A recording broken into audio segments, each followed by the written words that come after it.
up mga kamani magnet? Naririto na naman tayo para sa isang pampaswerteng hatid. At ang pampaswerte natin ngayong unang biyernes ng buwan, October 1, ay walang iba kundi ang dahon ng laurel. Gusto nyo bang maisakatuparan ng lahat ng iyong pangarap? Ang mga bagay na ninanais mo ay isulat natin sa dahon ng laurel. Dahil yan ay isang paraan na tinatawag natin na pag-attract ng pangpaswerte sa buhay natin. Kinakailangan ay dito natin ipunin lahat ng mga pangarap natin. Pero dahil nga October 1 ngayon, unang biyernes ng buwan, mainam na magsulat ng mga kapangarap, yung mga bagay na gusto nating mangyari ha. Ganito gagawin natin mga kamani magnet. Tuwing unang biyernes ng buwan, huwag niyong kakalimutan na gumamit ng dahon ng laurel. Lahat ng pangarap, hanggat mapuno yan, lagi mo yung susulatan yung mga dahon ng laurel hanggang mapuno to, walang problema. Basta tuwing unang biyernes ng buwan ay kinakailangan yung isulat ang lahat ng yung pangarap sa dahon ng laurel. Dahil sa paraan ng pagsusulat ng pangarap sa dahon ng laurel, ito'y paraan ng pag-aakit ng mga buenas, ng mga swerte. Ito'y paraan ng paglapit mo sa mga pangarap mo para ang lahat ng iyong pangarap ay magkaroon ng kaganapan. Alam naman natin, kung gusto nating magkaroon ng kaganapan ng mga bagay na gusto nating mangyari sa buhay natin, gamitin natin ang tinatawag na law of attraction. Okay? Ang law of attraction ay pag-attract sa mga ito. Sa paanong paraan is ang proseso dyan ay ang pagsusulat ng mga pangarap mo sa dahon ng laurel. Habang sinusulat natin ang ating mga pangarap sa dahon ng laurel, para na rin sinasabi natin na ang lahat ng to ay may sasakatuparan dahil ang dahon ng laurel nga ay tinaguri ang Laura na ang ibig sabihin ay success. Kaya't kung gusto mong maging successful sa buhay, kung gusto mong magkaroon ng kaganapan ng iyong pangarap, huwag kang humiwalay sa dahon ng laurel.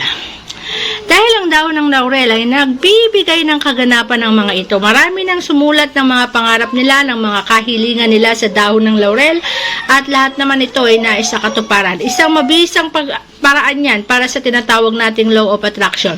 At habang ina-attract mo ang mga bagay-bagay sa buhay mo, lalo itong magkakaroon ng kaganapan. Kaya i-attract mo po, tawagin mo, palapitin mo sa buhay mo ang mga bagay na yan para matupad at maisakatuparan.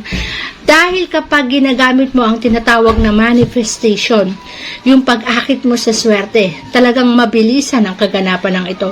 Pag ginagawa mo yung affirmation, yung palagi mong sinasabi yung mga pangarap mo, palagi mong binibigkas, kahit sino ang kausap mo ay sinasabi mo ang mga pangarap mo, mas mabilis ang tawag nito. Para kasing naririnig yan ng universe.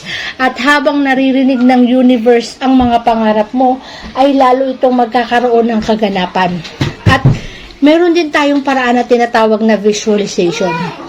Ibig sabihin, palagi mong iisipin yung mga pangarap mo. At isang paraan ng pagtawag sa pangarap natin, yung pagsusulat sa dahon ng laurel. Napakabisa po niyan. So, palagi nating iisipin, okay? Alam ko naman na marami tayong pinagdadaanan sa panahon ngayon, pero hindi po masama ang mangarap. Etong paraan ng pagsusulat ng mga pangarap natin sa dahon ng laurel, yan yung mga goal natin. Kasi, sa buhay natin, kinakailangan meron tayong pangarap, meron tayong goal para mangyari po yan. So, kung hanggat maaari nga, lahat ng mga pangarap mo, isulat mo sa dahon ng laurel at ilagay mo dito sa bowl na to. Hanggang isang araw, mamonitor mo at mabasa mo yung mga sinulat mo sa dahon ng laurel at makikita mo na lahat na to ay natupad, ang lahat ng to ay nasa katuparan. So, sa tao kasi, tayong mga nilalang sa mundo, huwag kayong mawala ng pag-asa. Kinakailangan meron tayong goal. Okay? Meron kang goal sa buhay. Alam mo kung bakit?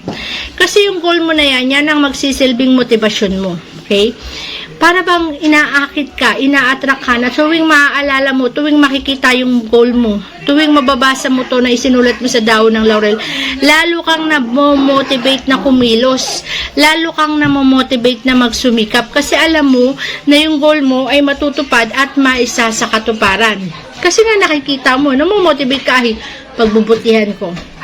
Kasi, ito yung goal ko. Ay, pagbubutihan ko kasi ito yung pangarap ko, makukuha ko to, makakamit ko to.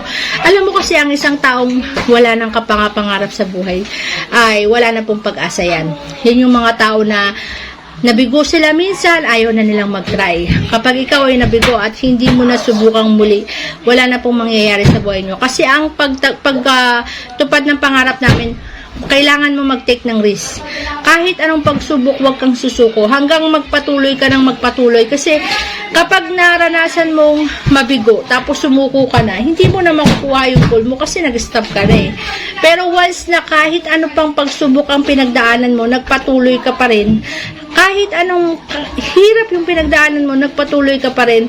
Sa bandang dulo, success ang patutunguhan mo. Kaya huwag kang mawawala ng pag-asa. At gamitin mo yung dahon ng laurel. Isulat mo lang. Lalo na tuwing unang Biyernes ha. Tuwing unang Biyernes ng buwan, palagi kang magsulat sa dahon ng laurel. Dasalan mo yan ng isang ama namin at isang sumasampalataya kung Katoliko.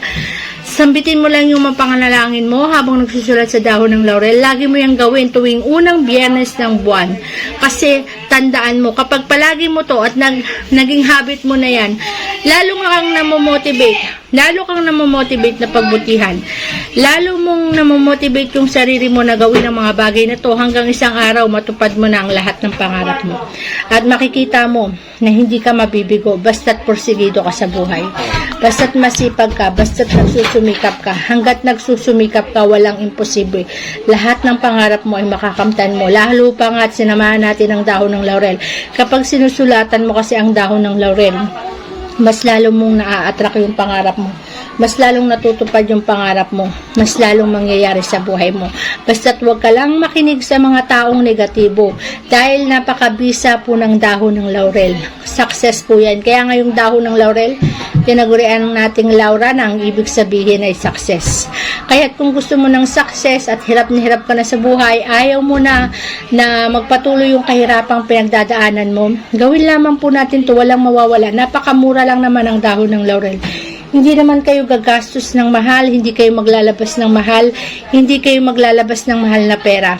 Dahon ng laurel, 20 pesos, may mabibili ka na. Pero kapag ginawa mo to at naging habit mo na to, na palagi mong sinusulat yung mga pangarap mo, lalo kang namomotivate, lalo kang nagiging eager ka na, lalo mong ipagpatuloy yung ginagawa mo, lalo kang magsumikap kasi gusto mo mangyari. At may mapatunayan ka sa sarili mo.